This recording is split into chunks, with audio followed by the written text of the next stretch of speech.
Okay, 1, 2, 3. I'm here to call to order the Oxford Township Board meeting. Today is Wednesday, March 11th, 2020. Time is 6:31. Please pay respects to the flag. I pledge allegiance to the flag of the United States of America and to the republic for which it stands, one nation, under God, indivisible, with liberty and justice for all. Kelly, please note the roll. Noted. On to approval of the agenda. I'd like to make a motion to approve the agenda with the following amendment. 9A, M24 Sewer and Water Projects, request for partial payment approval.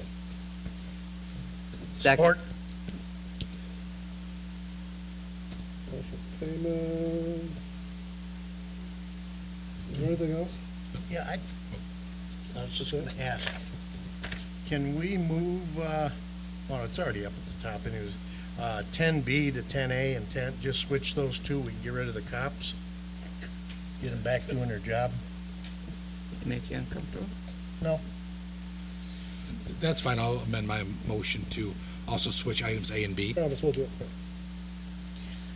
I'll amend my support. Okay, we're all settled? Yes. All in favor signify by saying aye. Aye. Opposed? Motion carries.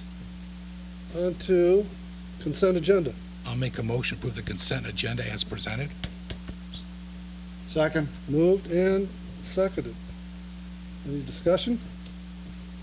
Roll call. Clerk Wright, yes. Supervisor Dunn. Yes. Treasurer Ferrari. Yes. Trustee Payne Yes. and Trustee Curtis. Yes.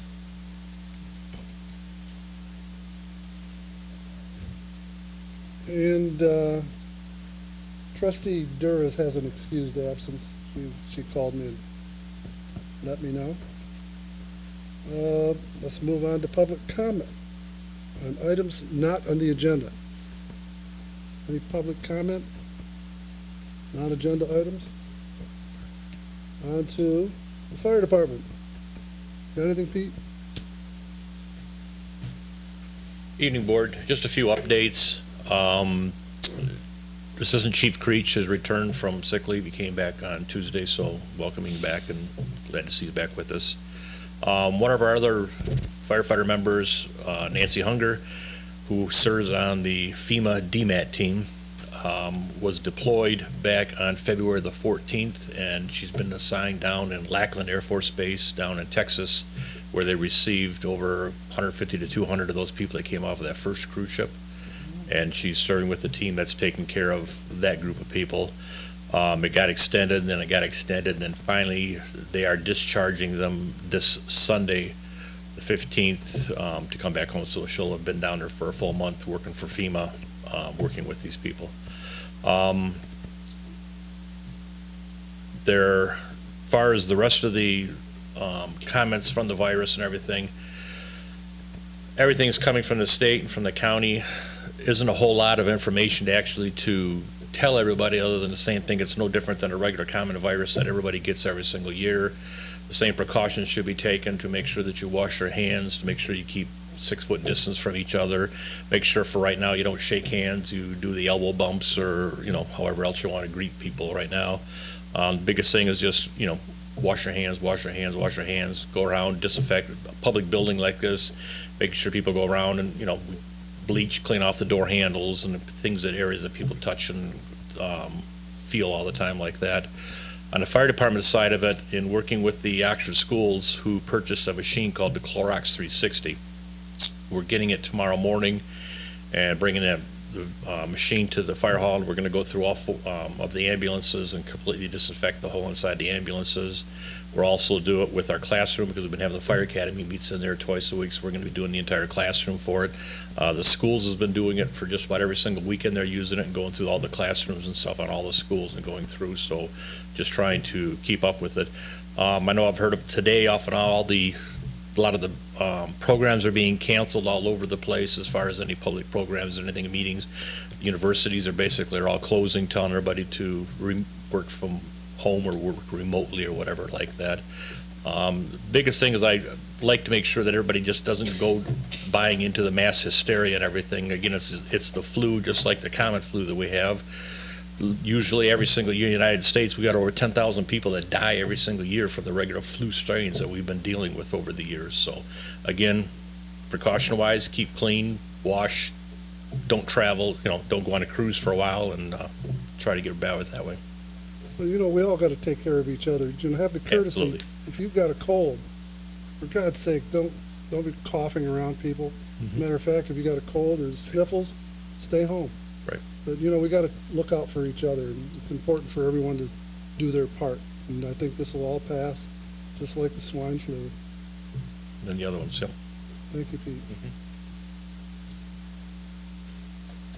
Sharp Engineering Report. Good evening, Board. Just a couple things to bring you up to speed on. One would be the Tullamore development. That's going to be on East Drainer Road, just past the Oxford Hills Golf Course. Construction is scheduled to begin on that on Monday. That's 49 homes that'll be going in there. There's another development too, PK Contracting, which is a commercial building that's going to be up on Excelsior Drive. They are also scheduled to begin on Monday as well.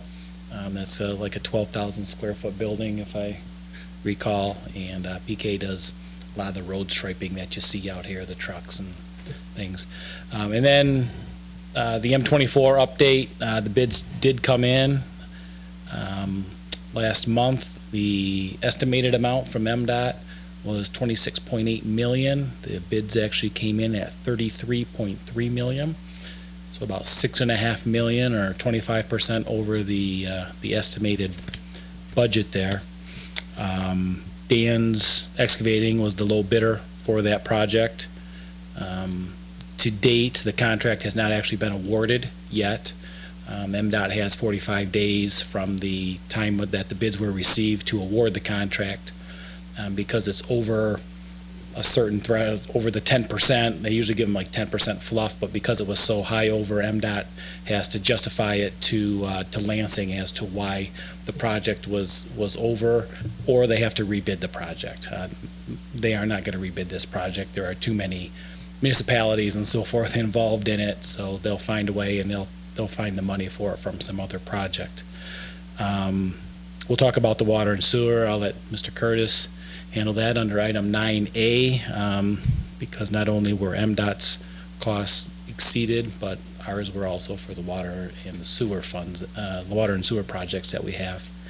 There is no start date given to this project yet because it hasn't been awarded, and everybody should know that there is an informational meeting that is going to be held up at the Oxford High School on March 25th from 4 to 7 p.m.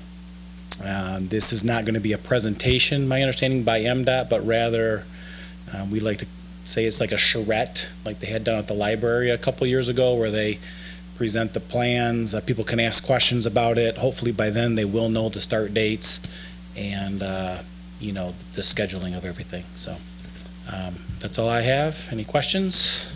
Anything else on 24 or anything related? Nope. All right. Thanks, Very good. Jim. Thank you. Don't go anywhere, though. Yeah, stay there. No, I mean, for 9A. Hey,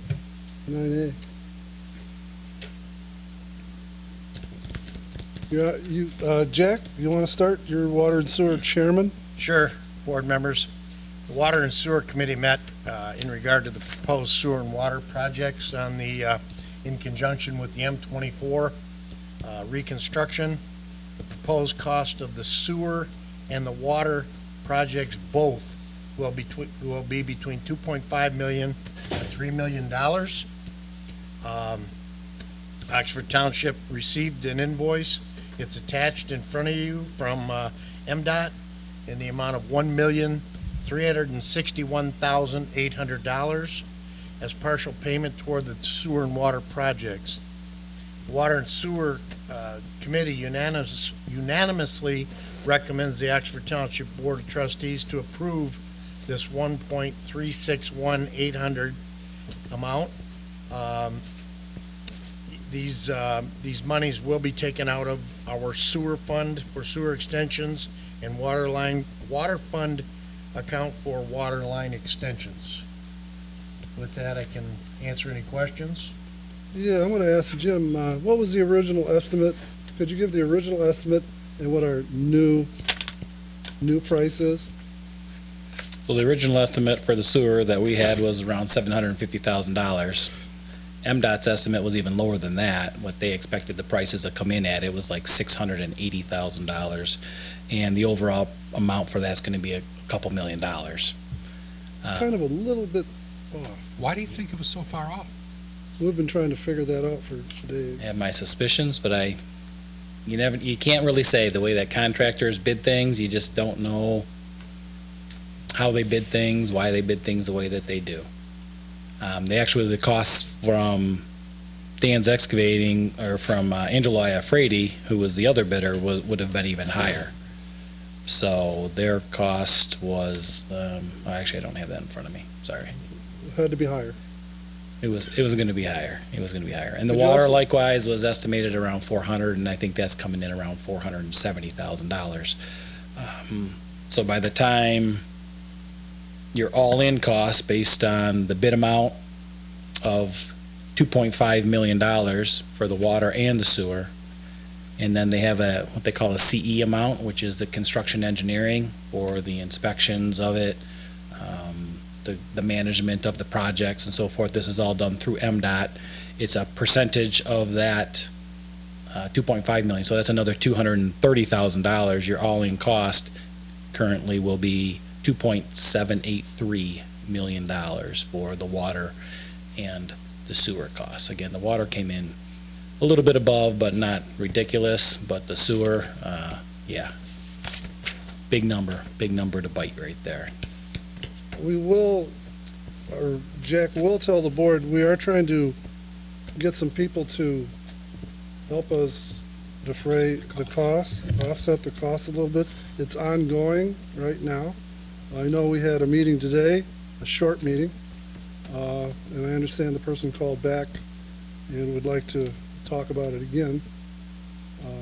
Also, we have a meeting, I won't be at the meeting because I've got a doctor's appointment tomorrow morning with the Levy Corporation, with their vice president and their engineer. And I did reach out to Lori Swanson at MDOT. She did respond to an email from me regarding, Partial payments? a payment. So it's Payment not partial, plan? you're gonna pay it all, No, but, but I mean, but yes, instead of a big number at one time, maybe making it over a period of time. Her email simply said that she had contacted the finance department in Lansing, and that she would get back to me. I know know that- that jeopardize the project. well, we're not, I don't want to jeopardize it, but it's one of these projects. I can relate it to Not buying the Oh. safety paths. the safety path, back in probably the 80s, they had a Yeah. chance to buy all the safety paths along the railroad right-of-way. They didn't, and it was at 70s, but we had a chance to buy it all. Could have had a bypass downtown, could have had safety pass without any problem, but we didn't. And if we don't do this sewer project now, there's no way in 10 years from now, we're gonna come down M24 through the village, through their new streetscape and everything. We're gonna look pretty silly if we don't do everything we can to make this project go forward.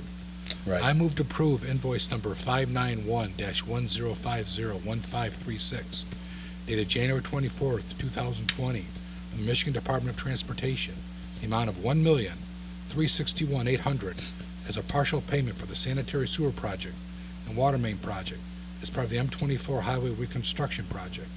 This $1,361,800 amount to be expensed as follows: $1 million to the sewer fund, account number 590-527-973-002, sewer extensions, and $361,800 to water fund account 591-538-972-000, water line extensions. Support. Moved and supported. Any questions? Roll call. Trustee Curtis. Yes. Trustee Payne. Yes. Treasurer Ferrari. Yes. Supervisor Dunn. Yes. Clerk Wright, yes. And Trustee Nichols. Yes. So, Bill, there's a couple of agreements that that MDOT had. I gave you copies of those today, so you'll need to sign those. And Yeah, I turned them over to the clerk who takes care of all this stuff. He's my go-to guy. Yep. If you have any questions, we can reach out to MDOT, but, all right, thank you. Okay, thanks, Jim. Thank you, board. Sorry about the bad news. Let's move on to unfinished business. We're past that, we're on to the Oakland County LiDAR laser unit. Oh, that's right, because we Switched them. switched. Okay, Good evening, I'm Deputy Doherty with the Oakland County Sheriff's Office based out of the Oxford Township substation. I'm here before you, as you've already gotten my request for purchase of a LiDAR unit, and I'm just here to kind of explain exactly what that is and answer any basic questions you may have about it. A LiDAR unit is a light and ranging detection device. We basically use it to measure speed and distance on vehicles. It's a little bit more accurate than our radar units that we have in our vehicles now.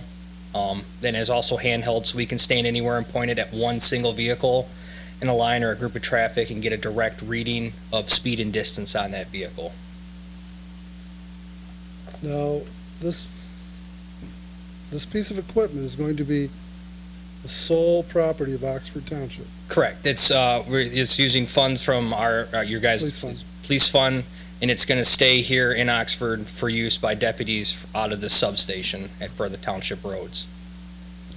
That's important. I move to authorize Oakland County Sheriff's Office to purchase a Stackler LiDAR model RLR laser for an amount of $2,386.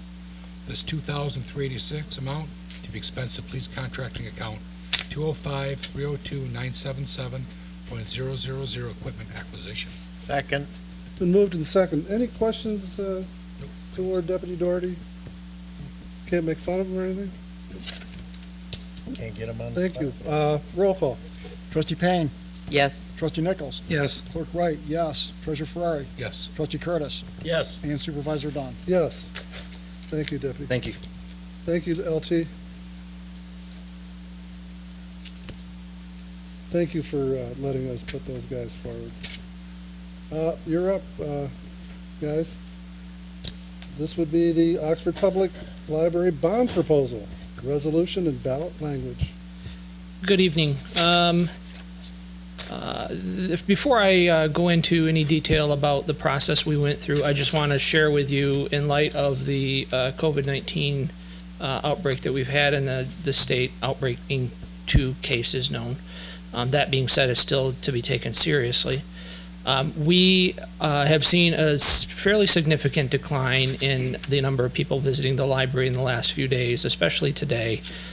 With that being said, we just want to assure the public that we are doing everything we can within our means to make sure that the building they're coming into has been cleaned and sterilized and is safe for individuals to come in. I'll be meeting with my management team tomorrow to go over some more details as we move forward.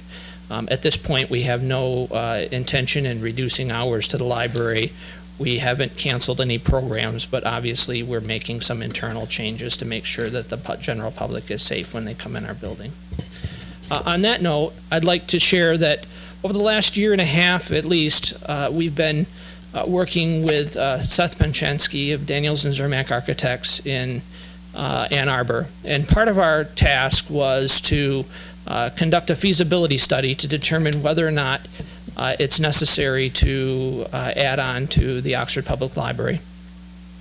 We conducted a number of research study work to retrieve data that would support what we're proposing this evening, and through a whole process of meetings, many meetings, with many individuals, we've concluded that it is necessary that we add on to the Oxford Public Library.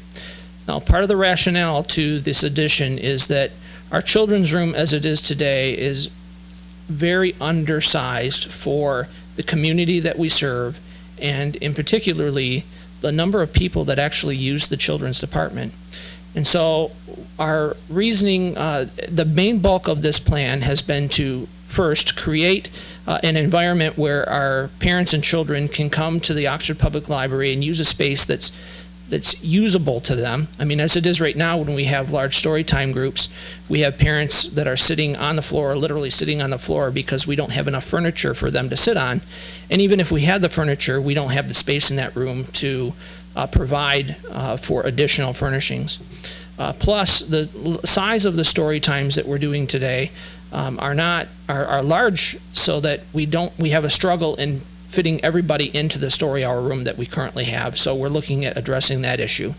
Additionally, as our community grows, and we know it's been growing and it has forecasted growth into the future, our community homeowners associations are getting bigger and bigger. And the types of groups that we have utilizing our community rooms today are not just larger, but they're larger in quantity. Part of that is the school district. A lot of the groups that used to use the schools for their meetings, like the Cub Scouts and the Girl Scouts, and all the other list of groups that utilize the schools, like robotics and Lego and all of those groups, don't have a place to meet anymore. And so they've turned to the public library for that purpose.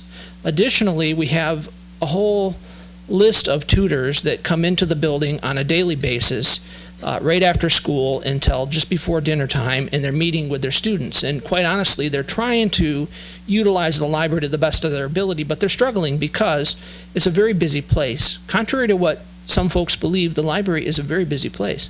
And in addition to that, it's not conducive for young children to be learning in an environment where you have people constantly walking by and you have background noise.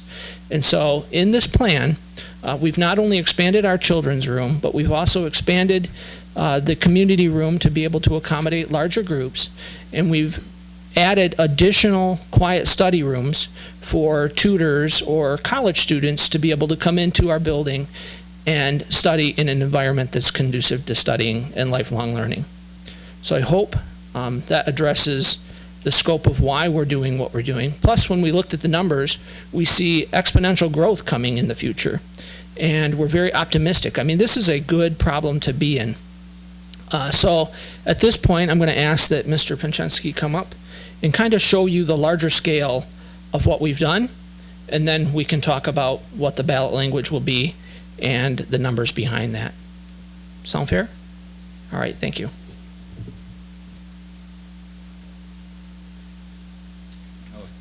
If it'll work to plug this laptop in. It should.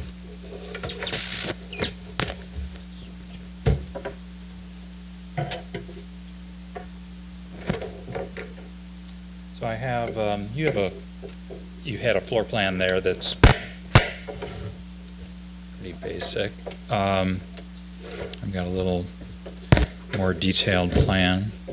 While he's plugging in, I'll also share with you, you might not know this, but Mr. Pinchensky was the senior architect with David Milling when they designed our original building many years ago. And so it only made sense that we bring him back to continue working on our building and to move it forward into the future. So it's been a pleasure working with him on this project as well. He also was involved when we expanded and renovated our teen services department. Mr. Pinchensky's firm was involved in that as well. So he has a lot of knowledge about our building and our community already, and it was just a very seamless transition for us to get to where we are today. So let's see here.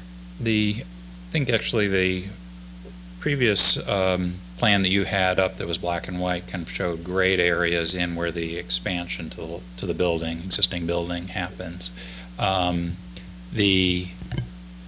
This plan doesn't have that kind of detail, but the area that, if you can see the cursor on here, this area that's expanded to the north is the youth area. The expansion to the west here is expansion of the adult area to accommodate what Brian mentioned, additional quiet study rooms, a local history genealogy department, computer lab. There's a little bit of a shell game in that as we need to expand and bring together the staff space, we're displacing some other things like the computer lab, so that's being pushed into the addition. The existing building, which was opened in 1997, is really, obviously, I'm sure you've all been there, and it's quite solid, and there's really not things that have been done kind of over the years interimly have been some improvements to LED lighting and things like that. But we're not just only looking at the additions, but also making sure that the existing mechanical system gets upgraded to be more energy efficient, because it's kind of at some of its life end, the control system, and there are big rooftop units on the building that need to be retrofit a little bit. So we're not only looking at expanding the building by about 10,000 square feet. The original building is about 23,000, almost 24,000 square feet. But also making sure that the infrastructure that's there is upgraded as well, so it will last for another 20 years. 50 years is kind of what we designed for, but certain things like mechanical systems and such, need more frequent attention than that. But we want to make sure that, everything, the building is taken care of properly for at least the term of, a bond issue. So I want to just mention that in terms of how completely we're looking at the whole building. So there's also a very small addition just off the staff area that basically is some additional storage space. That the building was pretty lacking in storage space. So that's the plan. I have a quick video here. They'll give you just a sense about walking through the building. Let me see here, actually. Am I going to the right thing?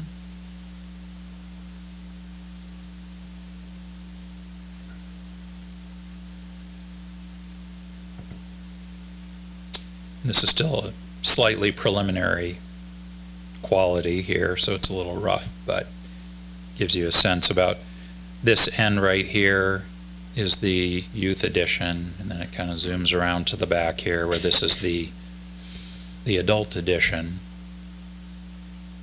And I think Brian also mentioned expanding the meeting room a little bit to increase the capacity of that room by about 50 people. So this is going into the youth area. This is a maker space to the right, which is not just used by the youth department, but also adults and teens. So this is all into the youth edition. Kind of has a similar timber detailing as the adult area currently does.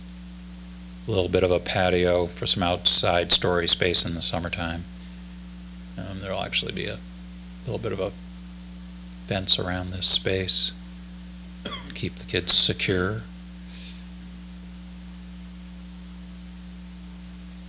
So this pretty much more than doubles the capacity of the youth area in terms of collection size.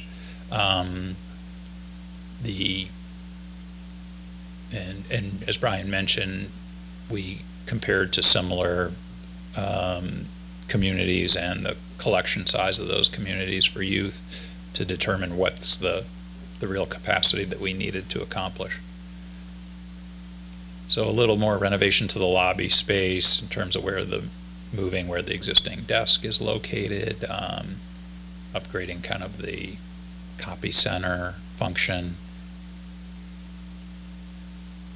We relocate the boardroom from the back of the building off desk to the middle of the building where you see right there. Yep.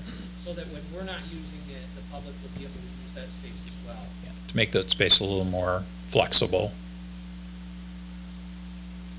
This is just a This is quick where staff the- space. Yep. So kind of where staff are located right now ends up being turned into the youth area, which is then expanded, and the staff space gets kind of more brought more adjacent to, so all the staff are together. So this is the expansion of the adult space. Some detailing here that's not correct, some details that need to be worked out yet in terms of some of the structure. So you saw there were some additional quiet study rooms there. And then this is space for local history and genealogy. Has a little more secure control to it. in terms of some of the materials.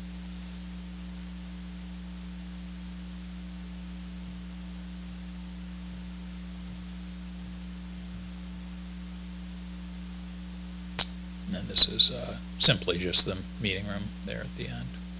So the expansion to the community room will hold about, what, 200 people? When it's complete, yeah. Yeah, so the expansion of the community room will allow us to be able to have meetings that hold up to 200 people in it. In addition to the additional quiet study rooms in the back of the building, we're also looking at adding another small conference room, board-style conference room, that can be utilized by small groups as well. As you saw in the rendering and in the walkthrough, the maker space is something we're very excited about. Right now, when we have groups like the Lego Club in there, we also have our own Lego Club, but when we also have arts and crafts and we're looking into 3D printing and all kinds of different technology that our community uses on a regular basis, but can't necessarily maybe afford to spend to purchase for themselves, we're looking at providing a space for that. We've had in the past, we're a library that has been pretty much focused around trying to keep the building clean and neat, and as part of that, we've not really been favorable to food and drink in the library. We're still not favorable to food in the library, but we've been relaxing on the policy for beverage being brought into the building. And part of the rationale when we put this redesign together, we wanted to create a space where individuals could bring outside beverages into the building and be able to study. And so we reworked our lobby. One of the things that Seth and his team charged us with, one of the responsibilities, was to look not just at what we could add on to the facility to make it more conducive to the needs that we have today and in the future, but also take a look at the existing envelope of the building and rethink how we can utilize that space better. And so what you see is a lot of the familiarities that you have with the current Oxford Public Library, but rethinking the space within the existing footprint or envelope of the building and making it more conducive to flow and security. All the staff areas are now pretty much together in one area. They're more secure, and the public area just flows a lot better. So this is the plan that we're bringing forward to you for consideration. Obviously, we know there's a lot of processes we have to go through before we finalize this plan, but before we can get to that process, we need to put this before the voters to decide if they would like to see an expansion to their library or not. So we also worked with your bond counsel at the Township, at Miller Canfield, and we're also working with the folks, the financial bond people that you recommended we work with at PFM. So we're working with all of the individuals that you work with on a day-to-day basis. We had Treasurer Ferrari attend one of our last board meetings where we had the bond folks there that talked to us about what the cost of the building was going to be and what the actual bond levy would need to be. And right now,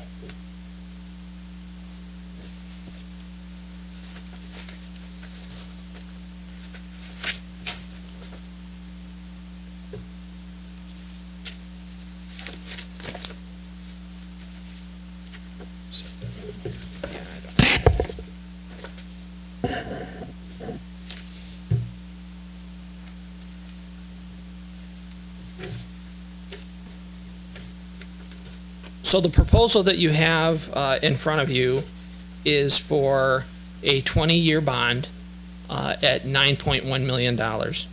And the actual levy in the first year would be approximately 0.58 mils, and then 0.5 mils, or half a mil every year thereafter. In putting this proposal together, we worked with your treasurer. We had a couple of options on the table. And Mr. Ferrari had shared with us his opinion on what he felt would be best suited for the township moving forward. And so we are looking at a 20-year bond proposal for that amount with those numbers.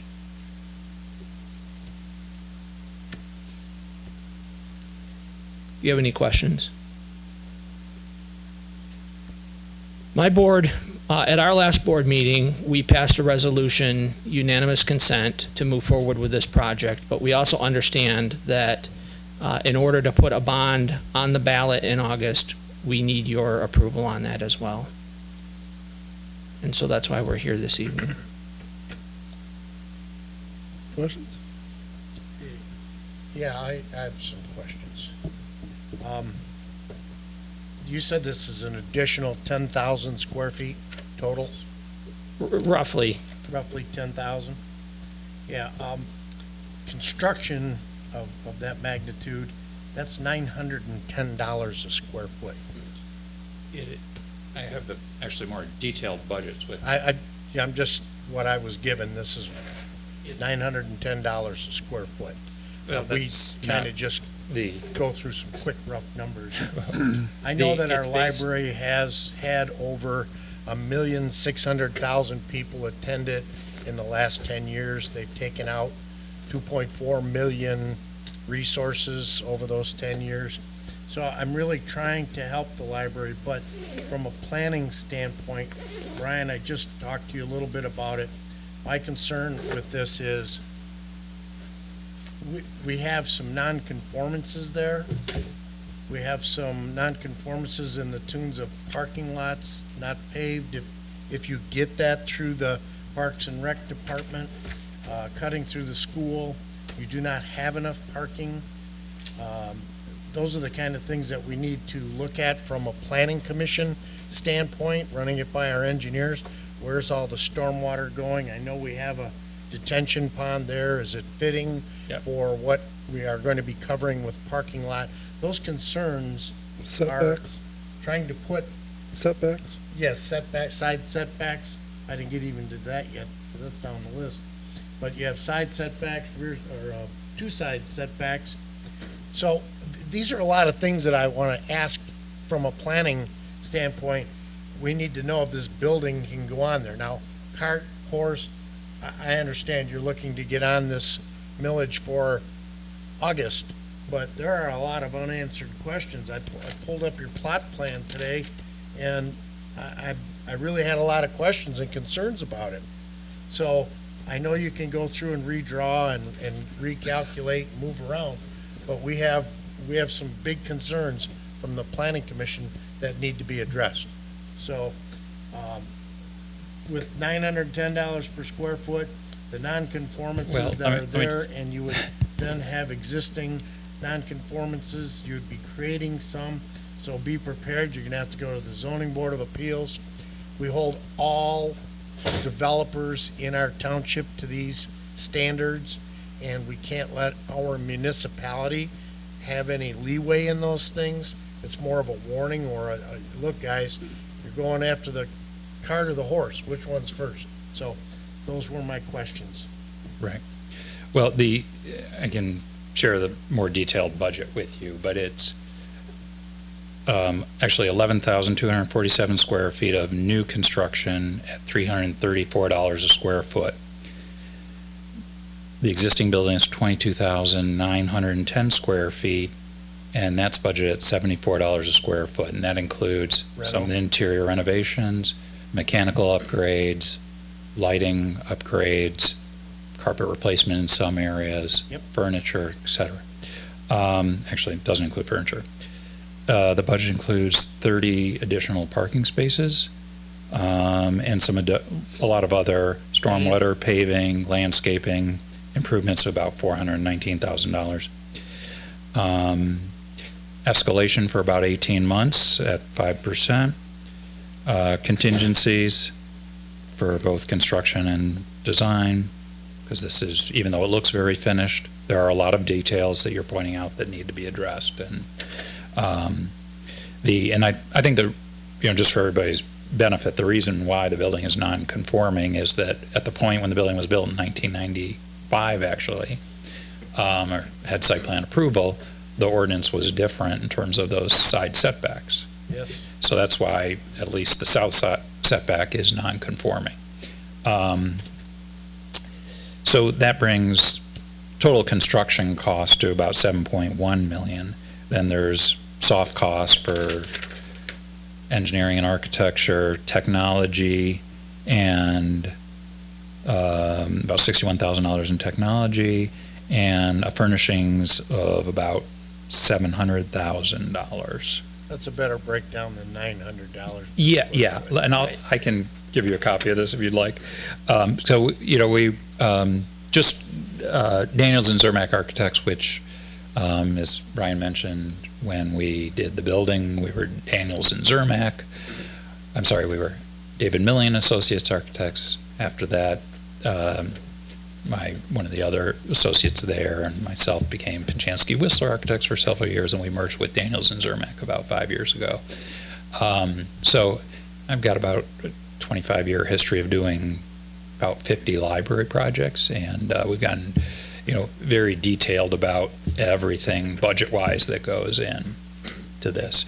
Just for a little bit of, just to give you a sense, Clinton Macomb is building a 25,000 square foot new branch right now, library, and that project is at about $450 a square foot. So I wouldn't call this, since a lot of people like to say Taj Mahal when they think a project is very expensive.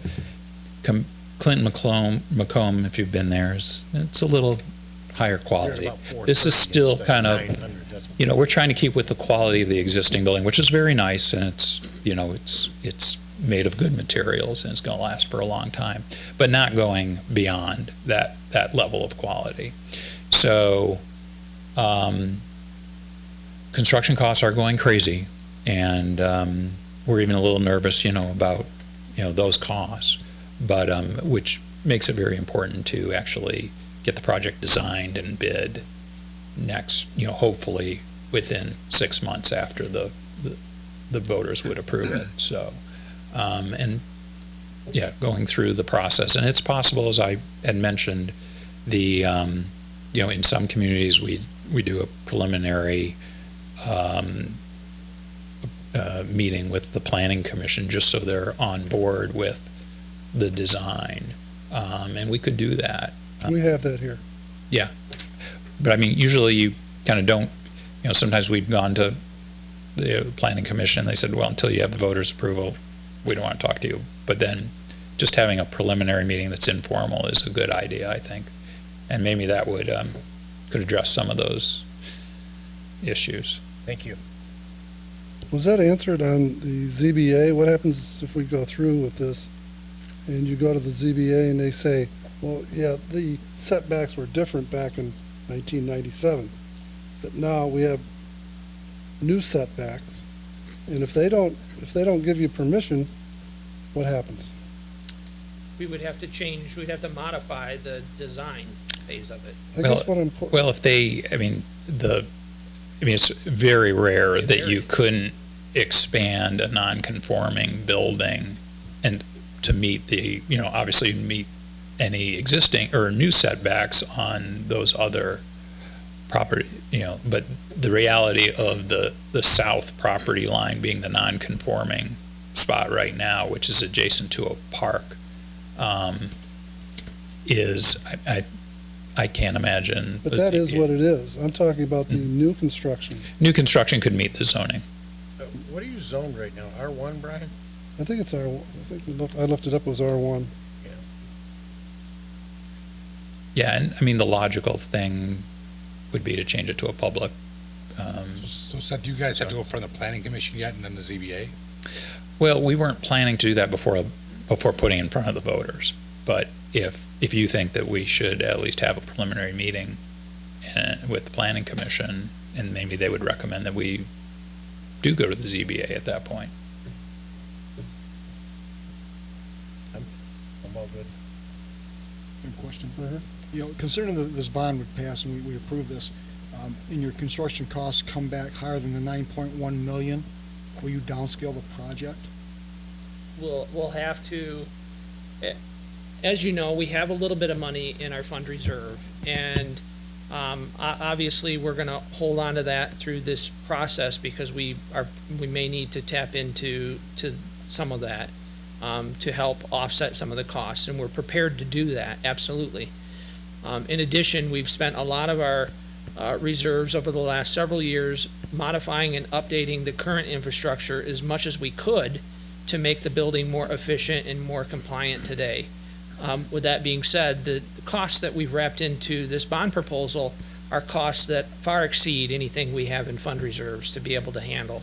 And so that's why we haven't done some of the additional upgrades up to this point.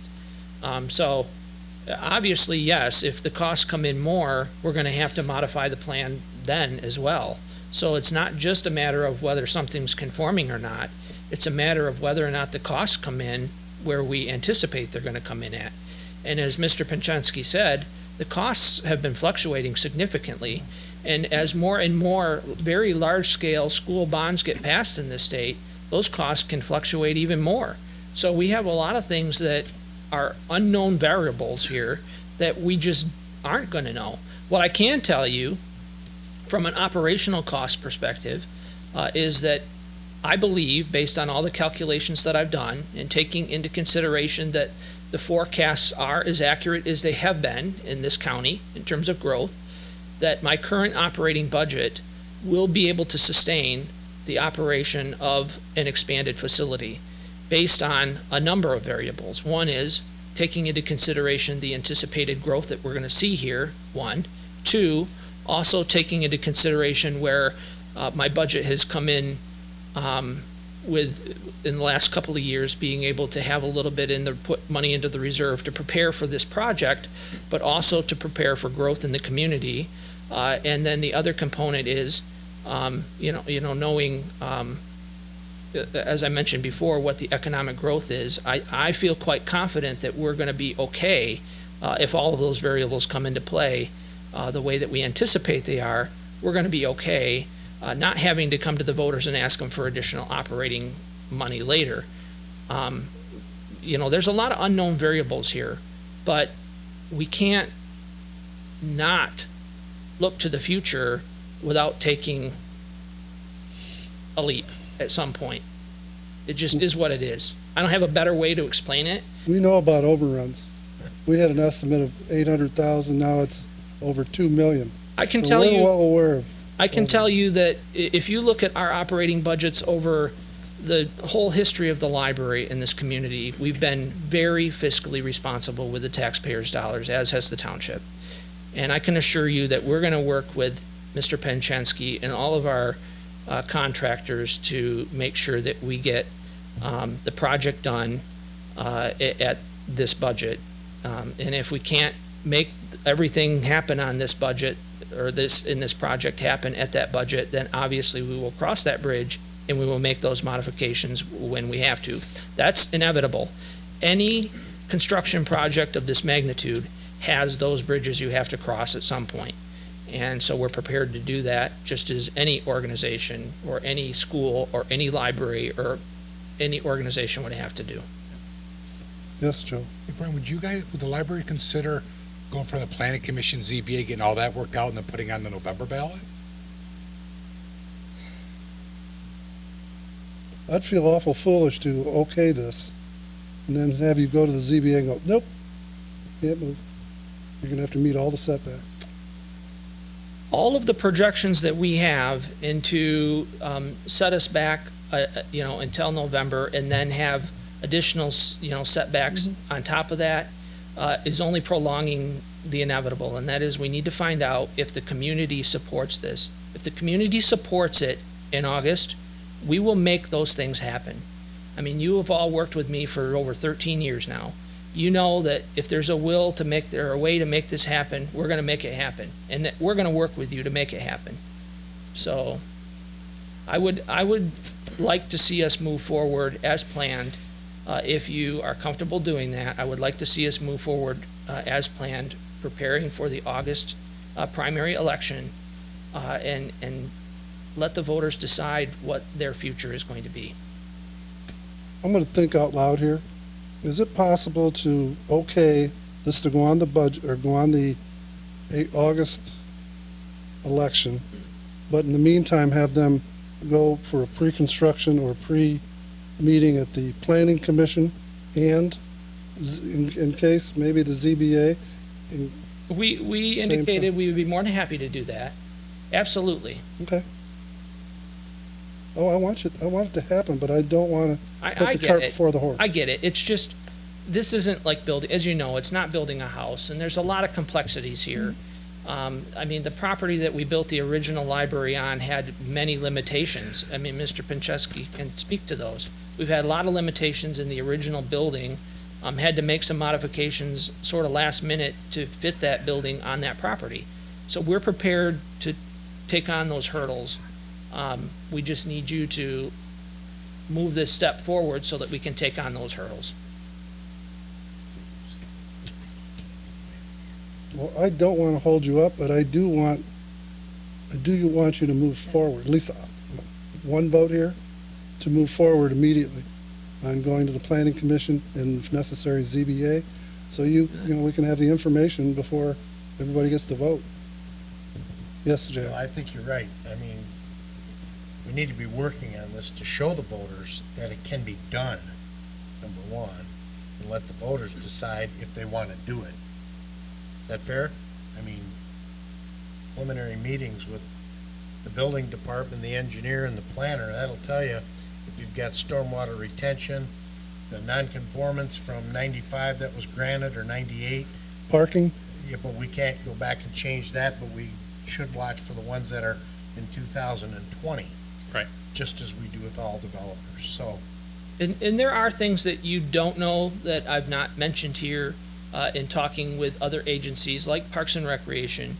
We could very easily approach Parks and Recreation. I've already had a verbal conversation with the director there. He's prepared to take something to his board for consideration to allow us to upgrade and expand their parking lot, which is adjacent to our building.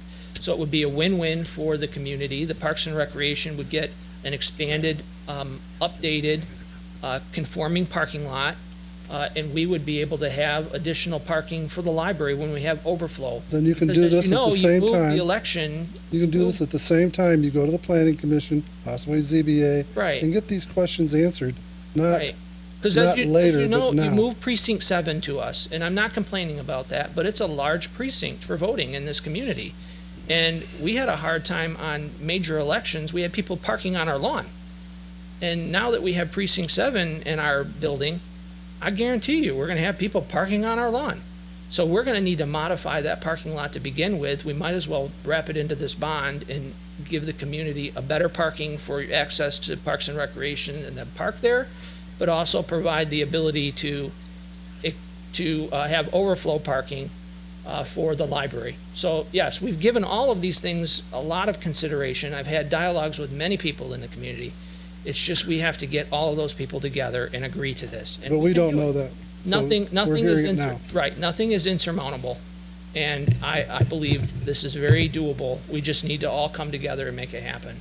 Yes, Curtis. Is this going to be, Then, also, you might have been first. I didn't- That's okay. I called on you, I don't Curtis. Okay.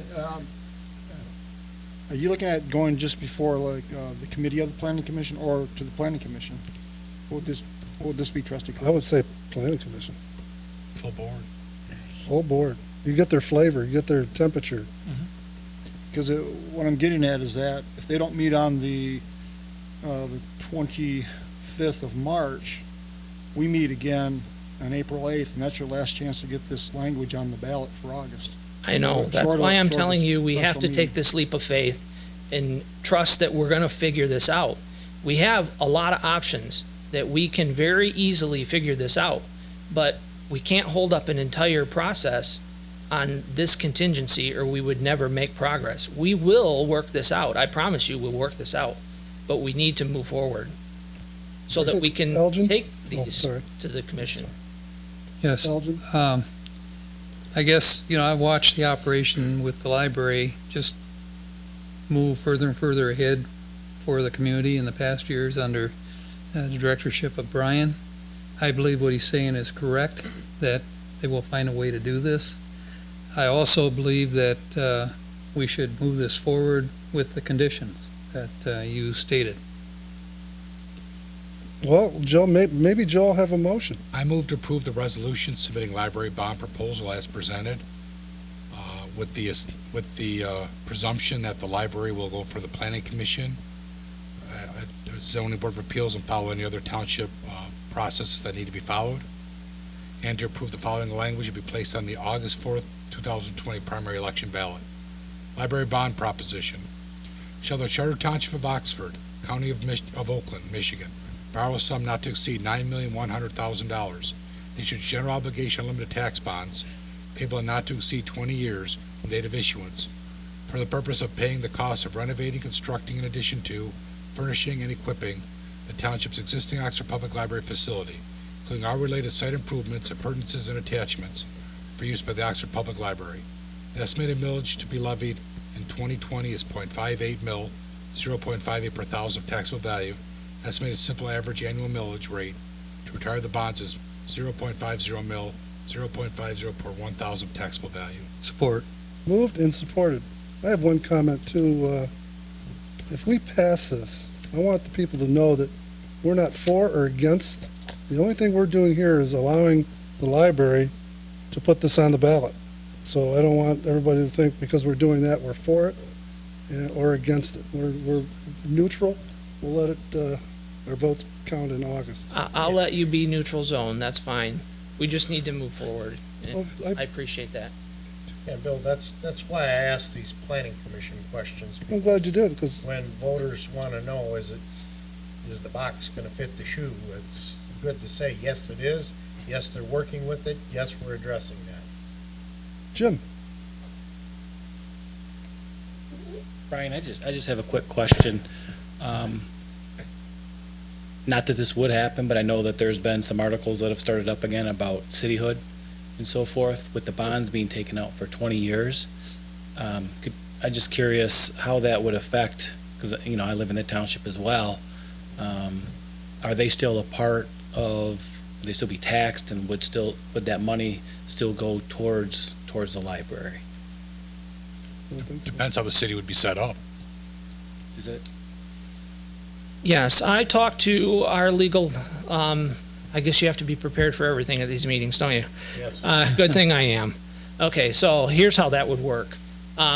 Recently, there was discussion of cityhood, so I know that we've been down this path in this community before, and I thought it's probably not going to go anywhere, but I'm still going to be prepared.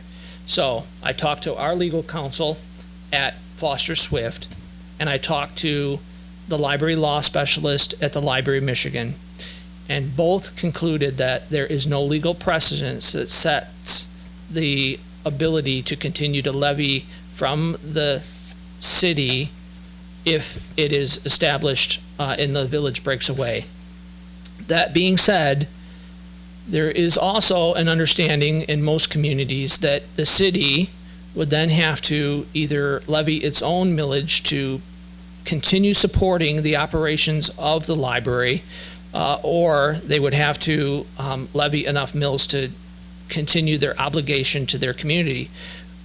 Additionally, not that I want to go down this path, but there's also a bailout which would allow us to become a district library. If we became a district library, the township and the city would then have to agree to come together to support library services in the community.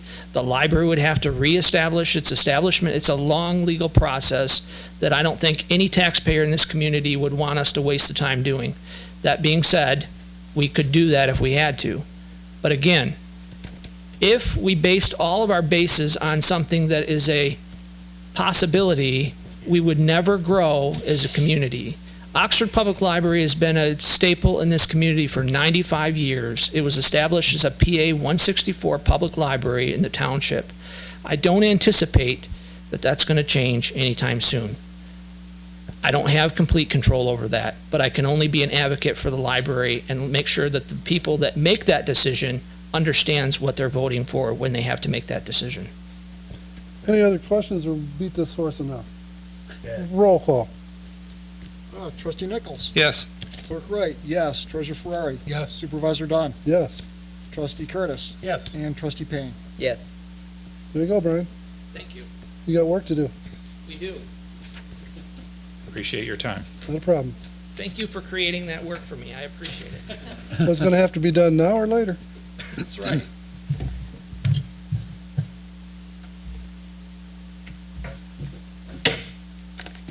I move to appoint Robin Holzbaugh to the Oxford Addison Youth Assistance Board of Directors as recommended.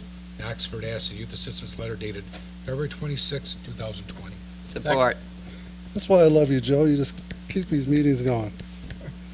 All in favor signify by saying aye. Aye. Opposed?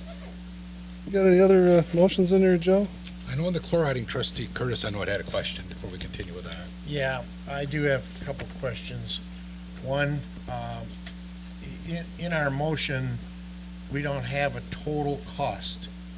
We have a total miles of roads, we have a total foots No. of roads, but do we have a total that we are going to be charging account 204440 for?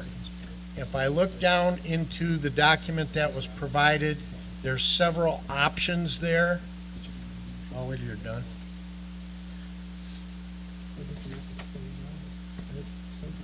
Well, we're trying to work on it. Yeah, that's what I said, I'll wait till you're done. Want it Total right? feet times, does that work out? I guess we'll call it $50,000. Well- 49, There's three there. One, resident cost, proposed blanket cost for applications. Is that the one? Yep. 49,052? Yep. We have that in that account, correct? yes. Thank you. And Bill, I remember last time you said you were going to monitor it to make sure that they do them at the correct times, that type of thing. Remember, we had some residents come by that said sometime they Well, chlorided last year. I just said I love you. Now I'm gonna hate you. No, you still have a lot of days left. Remember, because some people were complaining of when they chlorided, was it the wrong time? Well, I'm at the mercy of the road commission. I have all the contacts with the road commission. I can just do what I can do. Generally speaking of love, I love the people in the field. They go out of their way and they make me look good. And I can only expect them to continue that. So, to answer my question, it's not to exceed 50,000 with this motion on that, on the number 4 applications at the rate of 6.75 or 6.7 cents per foot, correct? I'd rather have you not use a not to exceed number, or Okay. a solid number. The number they gave was Could 49. we just do it, So you use enough engineering, do a because you're 27, well, okay for 27 cents a foot for applications. for 4 applications. I got 6.7 cents per foot per application. Yeah, 6.75 cents per foot per application. That's, the Totaling, total amount of miles into feet times 0.675 should give us, and then the application rate in the motion that was prepared shows $6.75. You know what, why don't we just put down, no, it shows 6.75 cents with parentheses. Yeah, but right before that, at a rate of 6.75. let's use $50,000, and if I need to, Goes over. I'll come back to the board Yeah. for the, whatever I need. My concern was just we had that money in 204, 440, and we didn't have, the rate was different here. It says 6.75, and then in parens, it shows Yeah, .0675. but if you take the parens out, it says 6.75. It's the same thing here. $6.75 cents per square foot. 6.75 cents. It says cents at the afterward. Move your decimal. Wait, I guess whatever 0.75 motion cents. is what- Okay. Which one would you guys like? I move 50,000? that the Charter Township of Oxford contract with the Road Commission for Oakland County to provide chloride services for 2020. All public gravel roads in the Charter Township of Oxford will be paid 100% by the Charter Township of Oxford. 4 applications at the rate of 6.75 cents per foot per application. The cost for the chloride to be expensed to road fund account number 204-440-969.000 road projects. Second, Moved and seconded. Roll call. Trustee Curtis, yes. trustee Payne, Yes. clerk Wright, yes. Treasurer Ferrari. Yes. Trustee Nichols, Yes. Supervisor Dunn. Yes. Joe, this one is you. Oh, this is credit card Credit payments? card payments. Board members, we'd like to have another option available for credit card payments. Right now, because we do BSNA, they pretty much use just point and pay. We'd have a button on that site where if somebody said, I have to get this paid right now, they wouldn't have to click out, go into the GovPayNet site and pay that way. This gives them another option. Pay, boom, it's paid right there, and we'll get the notice at that time. Just another convenience to our taxpayers and our mortgage companies. I'd like to make a motion that the Oxford Township Board of Trustees authorizes Treasurer Joseph G. Ferrari to proceed with implementing an additional township credit debit card system through point and pay, as long as there are no fees involved for the township. Support. Moved and supported. Any questions? There's no fees, so all in favor signify by saying aye. Aye. Opposed? Motion carried. On to the big one of the night. We did receive from Elgin Nichols a letter about resigning. Let me get to that. I would be more than happy to just read it. Let me get down to it. This is addressed to me.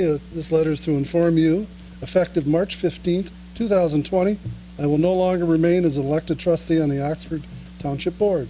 My term would have finished at the end of this year, 2020.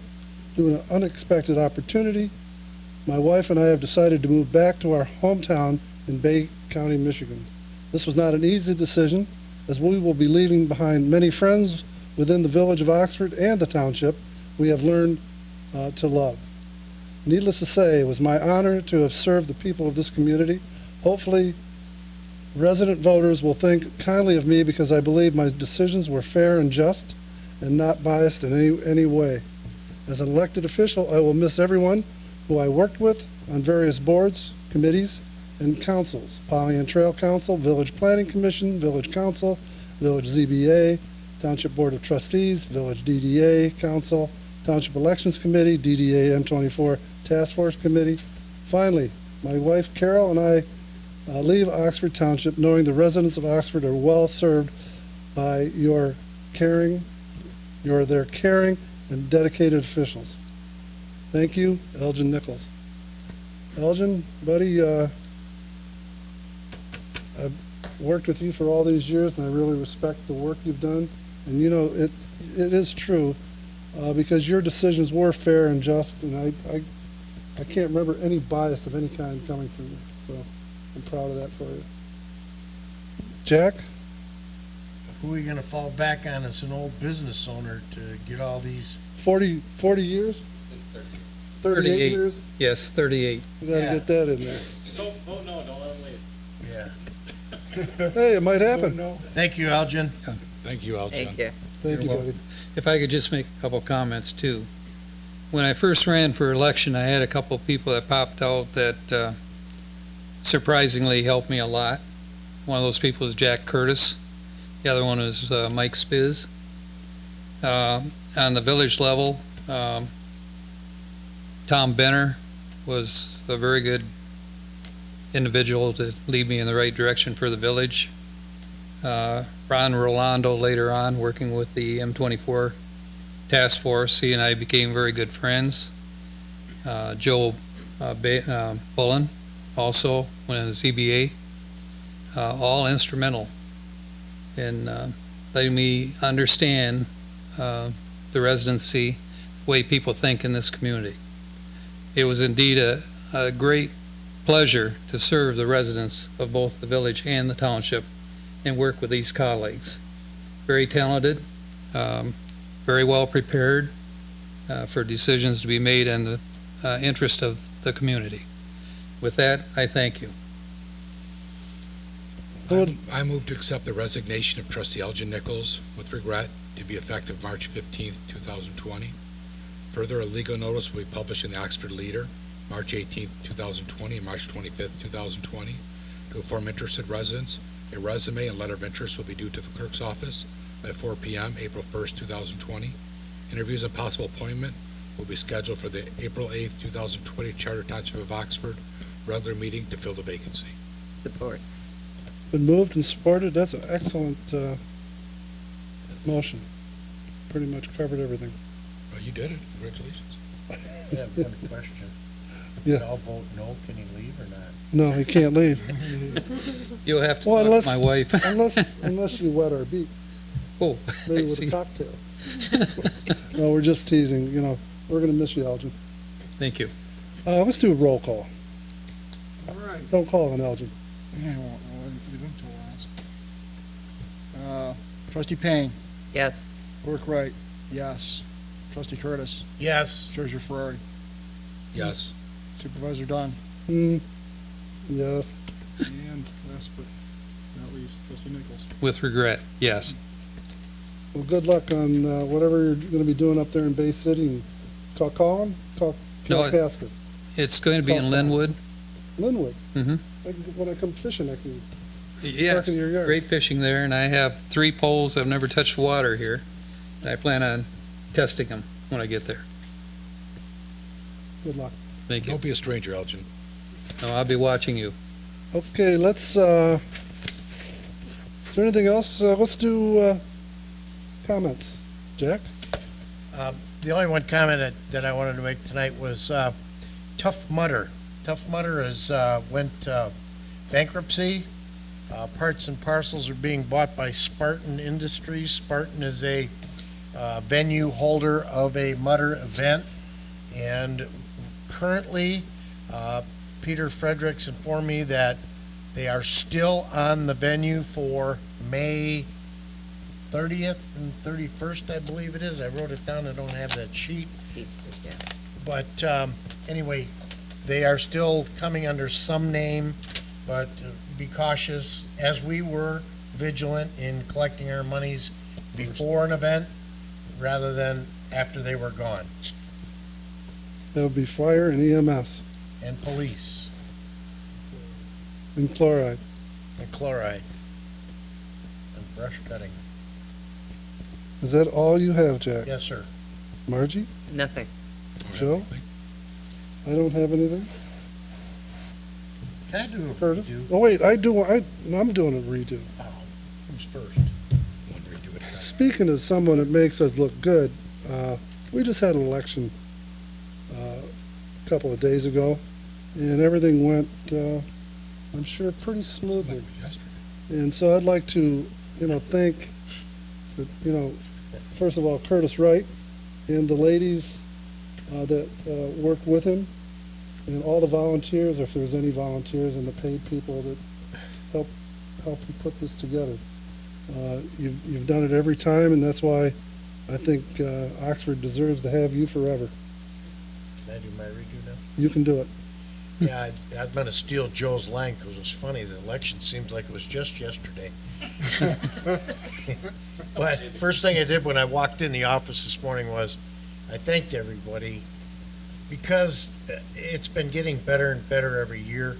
Last year, last election, it was after 10 o'clock that the results were in. I saw it on our Facebook page last night at 9 o'clock. So the improvements, they all do a great job. It was really fantastic. Thank you. Anybody want to do over back I here? stole his joke. You got anything else to say there? Well, Curtis? with an election process, it's several people. Kelly, how many checks did you cut today?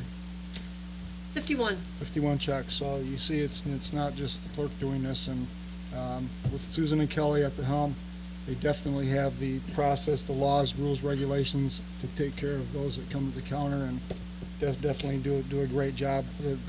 What we did for this election to prepare for what's coming up, we seem like we got our act together, and we're ready to tackle a lot of people that come to the counter at 5 minutes to 8 to want to register to vote now.